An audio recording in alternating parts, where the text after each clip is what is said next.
The ship creaked like an old woman's bones. 50 of us sat pressed together on the rough wooden benches, our dresses stiff with salt and sweat. The dim hold smelled of fear and sickness. I kept my hands folded in my lap, trying to make myself smaller, invisible. "Remember what Sensei Tanaka told us," whispered Yuriko beside me. Her voice trembled like a leaf in autumn wind. "The Americans are giants. Monsters with blue eyes who will hurt us." I nodded, though my throat felt too tight for words. Before we left Japan, our teachers had gathered us in a room and spoken in hushed tones. "American men are not like our men," they had warned. "They tower like Oni demons. They have no honor, no restraint. They will violate you at the first chance." The ship lurched, and someone retched in the corner. An old woman clutched a wooden rosary, her lips moving in silent prayer. Across from me, a girl no older than 16 held a photograph to her chest. Her father or brother, perhaps. Others had nothing to hold on to but their own clasped hands. The only sounds were the scrape of metal against metal as the ship fought the waves, and the wet, rattling cough of Misaki, who had fallen ill 3 days ago. Nobody spoke of what awaited us. Nobody needed to. The fear was thick enough to touch. Days melted into nights, marked only by the changing shadows and the rocking of the endless sea. Sleep came in short, fitful bursts. When we did speak, it was to share rumors that circled like hungry ghosts.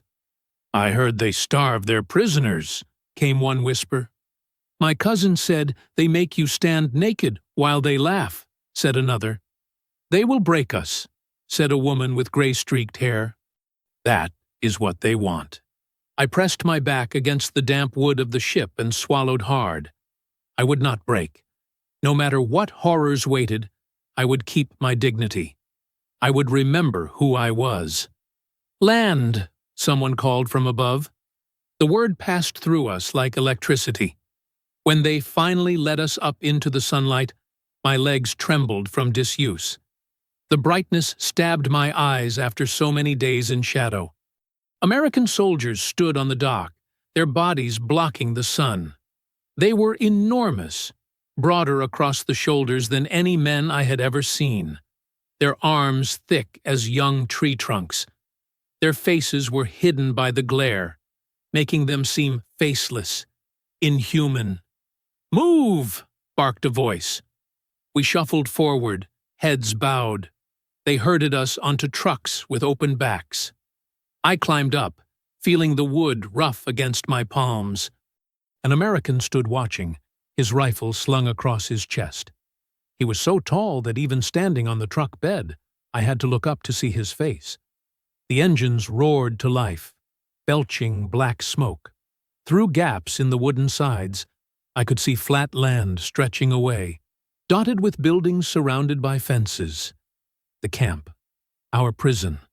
As the trucks began to roll toward the gates, dust swirled around us like tiny demons. I gripped the wood slats at my side until splinters bit into my skin. My heart hammered against my ribs. This was the moment all those warnings would prove true. This was where we would learn what kind of monsters Americans truly were. The trucks groaned to a halt. Through swirling dust, I saw barbed wire stretching like black thorns against the sky. Guard towers rose at each corner, men with rifles silhouetted against clouds. My mouth went dry. "Out! Everyone out!" came a voice, deep as thunder. We rose on stiff legs. 50 women, once teachers, nurses, daughters of good families, now prisoners in a foreign land. Mason beside me trembled so badly she could barely stand. I took her elbow, steadying her, though my own knees felt like water. "Line up!" the voice commanded. I kept my eyes down as we shuffled into rows. But something made me look up, perhaps the need to face whatever horror waited. And there they stood. Americans. 6 of them. watching us with expressions I couldn't read. They were giants, just as we'd been told. Their shoulders stretched their uniforms wide, their arms thick with muscle. One man's hand could easily wrap around both my wrists. Most stood a full head taller than our tallest woman. Their skin was tanned by sun, their jaws square and solid. I flinched back, nearly stepping on the woman behind me. Such size could only mean one thing: danger. Men built like mountains would crush whatever stood in their path. Everything we'd been taught about American savagery seemed confirmed in their physical power alone. One stepped forward. His voice, when it came, was surprisingly level. "Follow me." No talking in line. We moved forward, past empty windowed buildings and along dirt paths. The Americans walked beside our column, not behind with prods or sticks as I had imagined. They didn't shove the slow ones or grab at anyone. Their commands were firm, but spoken evenly, like instructions rather than threats. "Left here," said one, pointing with a massive hand. Inside a long wooden building, rows of bunks stretched in two lines. Simple mattresses, thin blankets folded at the foot of each bed. Not comfortable, but not the bare floor or straw I had feared. "2 women per bunk," said the American with the deep voice. "Bathroom facilities at the end of the building." When they left us to settle in, locking the door from outside, the room filled with uncertain whispers. "They seem calm," said Mason softly. I shook my head, unpinning my hair with fingers that wouldn't stop trembling. "It's a trick," I whispered. "They want us to feel safe before they show their true nature." Yuriko nodded from the bunk across from mine. My brother was in the army. He said Americans torture their prisoners. They're just waiting. We arranged our few possessions with careful movements. Nobody unpacked completely. Nobody relaxed. We sat perched on edges of bunks, like birds ready to flee, even though there was nowhere to go. The light outside faded to purple dusk. My stomach growled painfully. We hadn't eaten since morning. When the door latch clicked, we all stiffened. An American soldier filled the doorway, his helmet nearly touching the frame. He made a motion with his hand. "Mess hall," he said. "Dinner time." I rose on wooden legs, dread settling like stones in my stomach. This, surely, was the moment. In the mess hall, away from whatever officers might be watching, the true cruelty would begin. The stories would prove true. I smoothed my dirty dress with shaking hands and prepared myself for whatever humiliation awaited us. The mess hall doors swung open, releasing a wave of smells that made the women pause. Rich aromas of roasted meat, fresh bread, and something sweet floated through the air. Harumi's stomach clenched painfully, reminding her she hadn't eaten properly in days. The women hesitated at the threshold, eyeing the long tables with suspicion. "Enter and be seated," said one of the Americans, his voice surprisingly gentle for such a large man. The women moved forward in a tight group, like frightened birds. Harumi kept her eyes low, scanning the room from beneath her lashes. She expected to see scraps waiting. Rotting vegetables, perhaps, or moldy rice. That's what the officers had told them to expect. Americans will starve you slowly, making you beg for every bite. But as they approached the serving line, she saw steam rising from metal trays. Behind the counter, more Americans stood with ladles and tongs. One by one, the women received white plates with portions that made their eyes widen. Thick slices of bread, beans in rich sauce, and even small pieces of meat. When Harumi's turn came, the server, a freckled giant with forearms as thick as her calves, nodded and placed a full plate before her. Her hands trembled as she took it, certain there must be some mistake or cruel joke waiting to unfold. The women clustered at one end of the long tables, perching on benches with their backs straight. Harumi stared at her plate, afraid to begin eating. Would they snatch it away once she showed interest? Was the food tainted? Across the room, one of the older women struggled with her chair. A guard approached, tall enough that his shadow fell across 3 women at once. Harumi tensed, anticipating the moment when his patience would break, when the mask of civility would crack. Instead, he silently pulled out the chair, waited for the woman to sit, and then stepped back without a word. No smirk, no comment, no hand lingering where it shouldn't. A ripple of whispers moved through the group. Why are they feeding us properly? Is this a trick? Where is the cruelty we were warned about? Harumi looked down at her plate. Her stomach growled audibly. Shame flushed her cheeks, but hunger won. She took a small bite of bread, expecting staleness or worse. Instead, it was soft and still warm. The beans tasted of garlic and herbs. She couldn't remember the last time she'd eaten meat. She forced herself to eat slowly, though her body screamed for her to devour everything at once. Around her, the other women were doing the same, their suspicious glances giving way to focused eating. The Americans moved around the perimeter of the room, keeping their distance. They were so large, taller than any Japanese men she had known, with shoulders that stretched their uniforms and hands that could easily break bones. Yet they kept their voices low and their movements measured, as if aware their very size was intimidating. The contradiction clawed at Harumi's chest. These men could overpower them all without effort. Why this restraint? Where was the brutality they had been promised? The uncertainty was almost worse than confirmed cruelty. When the meal ended, they were escorted back to the barracks in the same orderly fashion. No one had been harmed. No one had even been insulted.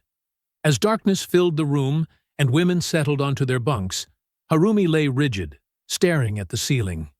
Nearby, a whispered conversation reached her ears. "They are big, but kind," came May's soft voice. "For now," someone answered. But the words echoed in Harumi's skull as she lay awake, her stomach full and her mind unsettled. Big, but kind. The phrase didn't fit with anything she had been told to expect. It didn't fit with the war, with the bombs, with the speeches about American devils. She turned to face the wall, pulling the thin blanket to her chin, unable to reconcile what she had believed with what she had seen. The bell clanged harsh and metallic in the gray dawn, jolting Harumi from restless sleep. She blinked, momentarily confused by the unfamiliar wooden beams above her head. Then reality returned.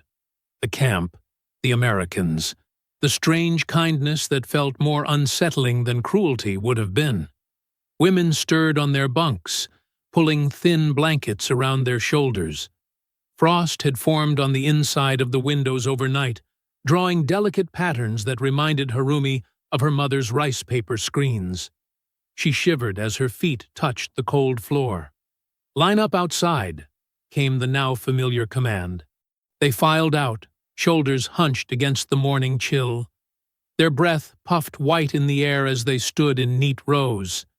Harumi stared at the ground, counting the pebbles near her feet to avoid looking at the guards. The Americans stood at regular intervals along the yard, their rifles slung across their backs rather than pointed at the prisoners. They seemed unbothered by the cold, their cheeks ruddy but their postures relaxed. Roll call finished without incident, as it had every day for a week now. Days fell into pattern. In the mornings, they swept the barracks and courtyard. Afternoons brought mending work, socks, uniforms, linens, or kitchen duty. The routine itself became a kind of comfort, its predictability a thin shield against fear. Harumi found herself assigned to the laundry detail. She folded American shirts that seemed impossibly large, the shoulders stretching wide, the sleeves long enough to cover her elbows if she tried one on. She never would, of course. The thought itself felt like betrayal. On the third day, Harumi noticed a young guard turn his back when May stopped to adjust her loosening sash. The man stepped away, eyes trained on the distant hills, giving her privacy without comment. Later, when they lined up for lunch, another guard spoke to an elderly woman who had stumbled. His voice stayed low and even, without a trace of mockery or impatience. "It's strategy," Harumi whispered to Keiko as they scrubbed floors. "They want something from us." Keiko paused, wringing out her cloth. "Maybe. But what?" Harumi had no answer. By the second week, the women exchanged quiet glances when an American offered a nod instead of a harsh command, or when extra bread appeared on their plates. Their whispers in the barracks at night changed tone, still cautious, but tinged with confusion. "My husband said they would work us until we collapsed," one woman murmured. "Mine said they would." Another began, then stopped, unwilling to voice the fear they had all carried. Yet none of it came to pass. One warm afternoon, walking back from the laundry sheds, Harumi felt the wind catch her kerchief. It slipped from her hair and tumbled across the dirt yard, landing near the boots of a guard. She froze, watching it flutter like a wounded bird. The American, taller than most, with shoulders that blocked the sun, stooped down. His large hand gently picked up the square of faded cloth. He straightened and held it out to her, making no move to approach, waiting for her to come to him. Harumi hesitated, then stepped forward. Her fingers closed around the kerchief, careful not to touch his skin. For a moment, their eyes met. His were blue, a color she had rarely seen in eyes before, and calm. He said nothing, just nodded once and continued his patrol. Harumi clutched the fabric, feeling its familiar weave. Her breath caught in her throat. A simple gesture, returning something dropped, yet it stood in stark contrast to every warning, every terrifying story, every piece of propaganda that had filled her head. She could not make the two realities fit together. That night, Harumi lay on her narrow bunk, the kerchief spread across her palm. The rough wooden ceiling above her blurred as her tired eyes struggled to focus in the dim light. Around her, the barracks hummed with hushed voices, the women's whispers rising and falling like waves against the shore. "They feed us better than our own army did," someone murmured from 3 bunks down. "It's to make us trust them," came the quick reply. "Remember what the officers told us." "But why bother? We're already captured." Harumi traced the worn edge of her kerchief with her fingertip, saying nothing. The cloth had belonged to her mother. Its blue pattern had faded to almost nothing after years of washing, but she could still make out traces of the chrysanthemum design in the corners. "Maybe they want information," suggested May, her voice barely audible. "Or maybe they're waiting until we let our guard down," whispered another. Harumi closed her eyes, the conversation washing over her without penetrating her thoughts.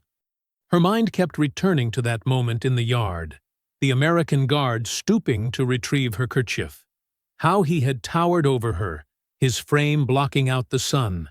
How his hands, large enough to snap her wrist without effort, had held the delicate cloth with unexpected gentleness. A sudden realization jolted through her body. He could have hurt her. He could have grabbed her arm, pulled her close, used his overwhelming strength against her. Any of the guards could have done so at any moment. The physical difference between them was so vast that resistance would have been pointless. Yet none had tried. Day after day, these giant men moved among them with careful distance. They averted their eyes when propriety demanded. They spoke in measured tones. They did not leer or threaten or take what they could so easily take. The contradiction burned in her chest like swallowed fire. The training officer's words echoed in her memory. "The Americans are animals in human skin. They will desecrate your honor. Death is preferable to capture." She had believed him completely. They all had. They had steeled themselves for horrors. for violation, for humiliation. Instead, she had received a returned kerchief and quiet respect. Shame flooded her face, hot and unexpected. Shame not for being captured, but for having accepted the lies so readily, for having looked at these men and seen only monsters when they had shown her nothing but humanity. But the shame was quickly followed by another emotion, more complex and frightening: doubt. If this was untrue, if the Americans were not the demons she'd been taught to fear, what else had been a lie? The thought felt like betrayal. Her hand closed around the kerchief, squeezing tight. Across the room, Keiko whispered a prayer for Japan's victory. The familiar words hung in the darkness like a rebuke. Harumi turned onto her side, facing the wall. Sleep pulled at her, but her mind continued to circle between contradictions. Relief that the expected torment had not materialized. Guilt that she found comfort in enemy kindness. Confusion that threatened the foundation of everything she had believed. As consciousness finally began to slip away, she realized she was clutching the kerchief against her heart, like a talisman against the war inside her head. A week later, Harumi and the other women were led across the yard toward the main hall. Paper garlands hung in loops from the ceiling, their bright colors startling against the drab walls. Pine branches lined the windowsills, filling the air with a sharp, clean scent that reminded Harumi of the mountains near her childhood home. "Christmas," whispered Sachiko beside her. "They celebrate it here." Harumi nodded stiffly. She had heard of this holiday, though Japan had never embraced it fully. Now they were being brought into an American celebration, and she didn't know what to expect. The women were guided to long tables set with plates and cups. The guards stood nearby, but their posture was relaxed. One soldier with red hair laughed at something his friend said, the sound booming through the hall. Harumi flinched at first, then realized there was no mockery in it, just simple joy. "Please, sit," said the camp commander in broken Japanese, gesturing to the benches. The women lowered themselves in unison, backs straight, hands folded in their laps. Harumi kept her face blank, but her eyes missed nothing. She watched as soldiers served bread, slices of roast meat, and small portions of pie. She waited for the trick, the moment when the food would be snatched away or when someone would make them beg. But the food remained before them, steam rising from the plates. One soldier, tall as a pine tree, offered a woman at the end of the table more bread. His smile revealed a gap between his front teeth. "Music now," announced another guard. A record player was brought out, and the scratchy sounds of Silent Night filled the room. Harumi ate slowly, chewing each bite with deliberate care while she observed the Americans. They talked among themselves, occasionally attempting simple phrases in Japanese. Their laughter rose and fell like waves.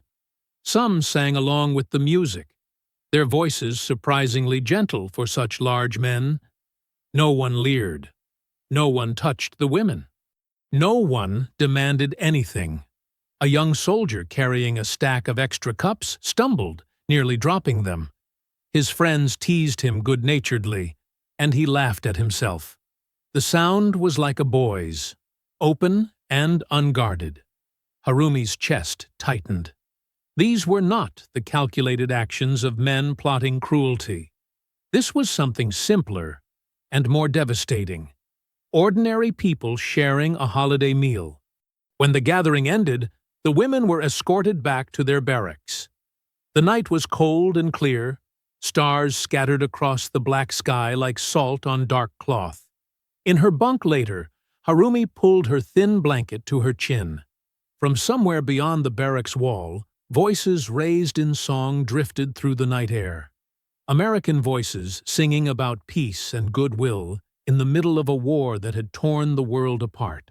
The sound slipped through cracks in the wooden walls and found its way inside her. It settled in her chest, an ache that wouldn't ease. She closed her eyes tight, fighting the pressure building behind them. No tears came, but something else did. A question that burned hotter than any flame.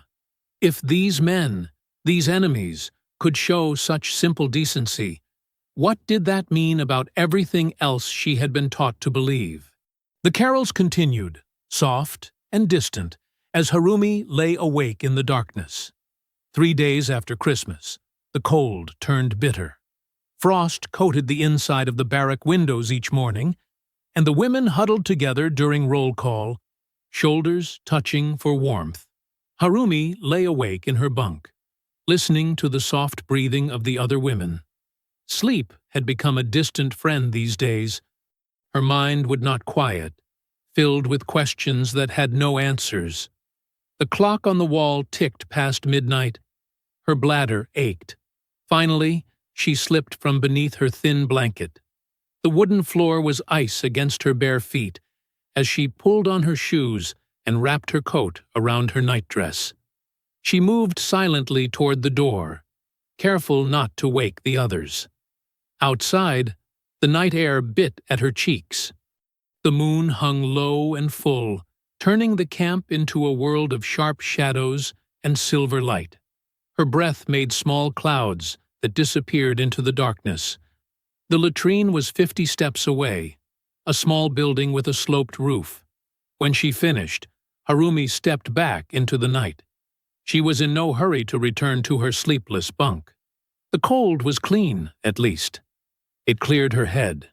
That's when she heard it. A voice, low and melodic, drifting from behind the supply shed. Someone was singing. Harumi froze. Instinct told her to hurry back to the barracks, but curiosity pulled her forward. She moved toward the sound, keeping to the shadows. A guard stood with his back to her, rifle slung over his shoulder, hands tucked into his pockets. He paced a small circle in the snow, singing softly to himself. The tune was nothing she recognized, but the feeling in it was unmistakable. Longing. Homesickness. She pressed herself against the wall of the shed, watching. The moonlight caught his profile. Young, no older than her brother had been. His voice cracked on a high note, and he smiled to himself, continuing the song. In that moment, something broke inside Harumi. This man, this enemy she had been taught to hate and fear, was singing a love song in the midnight cold. He had a mother somewhere, perhaps a sweetheart. He had favorite foods and childhood memories, dreams that had nothing to do with war. He was human, completely, undeniably human. The realization crashed through her like a wave, washing away the last remnants of her beliefs. Tears rose to her eyes, hot against her frozen cheeks. She did not make a sound as they fell, leaving icy trails on her skin. The guard turned suddenly, as if sensing her presence. Harumi pressed deeper into the shadows, holding her breath. After a moment, he resumed his pacing, his song fading into humming. She slipped away then, back toward the barracks, her feet moving without thought. Inside, she climbed into her bunk and curled into a tight ball beneath her blanket. The tears came freely now, soaking into her pillow. Everything, all the warnings, the propaganda, the hatred she had been fed since childhood, had been lies. The monsters she had feared were just men, far from home, singing songs under the moon. For the first time, Harumi admitted the truth to herself. She had been wrong about them. Japan had been wrong. The thought felt like betrayal, but she could no longer deny what her own eyes had shown her. The enemy was human, and knowing this changed everything. Morning came with harsh light through frosted windows. Harumi's eyes felt swollen and raw. She had barely slept, her mind racing with thoughts she couldn't quiet. The bell rang for roll call, and she pulled herself from her bunk with leaden limbs. The women lined up outside in the biting cold, breath-forming clouds in the air. Harumi kept her eyes fixed on the ground. She couldn't bear to look at the other women, couldn't stand to see their faces still etched with distrust and fear of the Americans. Not now, when she knew the truth. "Tanaka-san, are you ill?" whispered Yumiko beside her. Harumi shook her head slightly. The shame inside her was a physical weight, pressing down on her shoulders. How could she explain that everything they believed was wrong? That she had spent years hating people who were just people? The American sergeant called their names, his voice clear in the morning air. When he called Tanaka, Harumi raised her hand but couldn't lift her eyes. She felt his gaze on her, probably wondering at her unusual stillness. After roll call, they were assigned to work details. Harumi was sent to help in the kitchen garden, pulling weeds from the frozen ground. As she worked, she noticed a guard at the fence line, hammering loose boards. He hummed as he worked. Some American tune she didn't recognize. His large hands held the nails carefully, his movements precise and patient. The sight sent a fresh wave of grief through her. This man, with his gentle humming and careful work, was someone she had been taught to hate, someone she had imagined as a monster. At midday, the women gathered for lunch. Through the window, Harumi watched two guards sitting on a bench, sharing cigarettes. One cradled his coffee mug between his palms, savoring each sip as if it were precious. His face softened as he drank, reminding her suddenly, painfully, of her father on Sunday mornings. "They're planning something," whispered Sachiko, noticing Harumi's gaze. "Always watching us." Harumi said nothing. How could she explain that what she saw wasn't threat, but humanity? The gulf between her and the other women felt vast and uncrossable. Throughout the afternoon, each new observation cut deeper. A young guard laughing at something his friend said, his head thrown back with genuine joy. An older one stopping to brush snow from the path before an elderly Japanese woman walked past. Small kindnesses, ordinary moments. By dinner time, Harumi felt hollow. She stood in line at the mess hall, moving forward mechanically. When she reached the front, a tall American soldier handed her a piece of bread. Their eyes met briefly. His were blue, tired, kind. Her hand trembled as she took the bread. Her fingers brushed his, and she felt a jolt of shame so intense it made her dizzy. This man she had once feared now fed her. Back at her table, she stared at the bread in her hands. She forced herself to take a bite, then another. Each mouthful tasted like betrayal, not of her country, but of her former self, the girl who had believed in monsters. That girl was gone now, leaving Harumi alone with truths she didn't know how to carry. New Year's Eve settled over the camp like a heavy blanket. The barracks grew quiet as women retreated to their bunks, too tired for conversation. Harumi lay on her back, hands folded across her stomach, eyes tracing the wooden beams that crossed the ceiling above her. The rough-hewn timber had become familiar over these weeks, every knot and grain a map she could follow in her sleepless nights. Outside, through the thin walls, American voices rose in song. The melody was unfamiliar, but carried a warmth that seeped through the cold darkness. Men's voices, deep and light together, harmonizing in words she couldn't understand, but whose meaning she somehow felt. "They're celebrating," whispered Yumiko from the next bunk. "While we lie here prisoners." Harumi said nothing. The simple division between us and them no longer made sense to her. The world had become too complicated for such easy lines. She closed her eyes, but sleep wouldn't come. Instead, memories flashed behind her eyelids. Her teacher pointing to drawings of American soldiers with exaggerated features, calling them devils. Her father nodding solemnly when news reports claimed victory after victory. Her own fierce pride when she had donated her metal hairpins to the war effort. all lies. And now the truth sat heavy in her chest. The enemy was human. Men who sang songs on cold nights. Men who missed their homes. Men who could have been cruel, but chose kindness. The realization left her hollow. If this was untrue, what else had been? The thought was too big, too frightening to hold.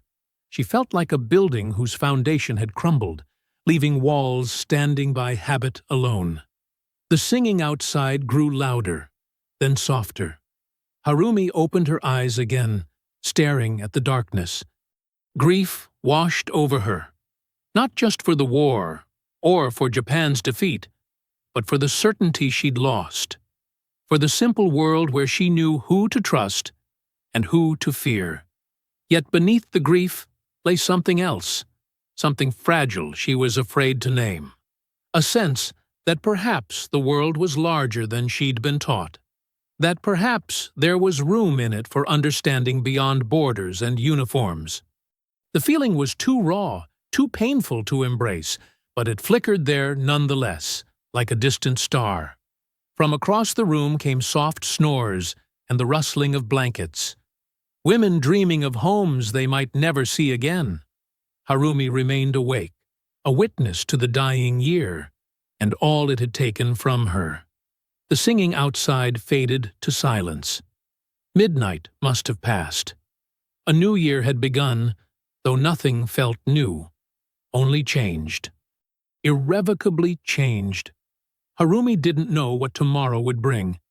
She didn't know if Japan would recover, if she would ever return home, if she could ever explain to her family what she had learned here, her future, her country's future, her own identity, all hung in question. But as she lay there with eyes open in the darkness, one thing was certain. She was not the same person who had stepped off that transport ship. That woman was gone forever, replaced by someone who had glimpsed a harder, more complicated truth. The silence stretched on. Harumi listened to the quiet, her transformation complete and irreversible.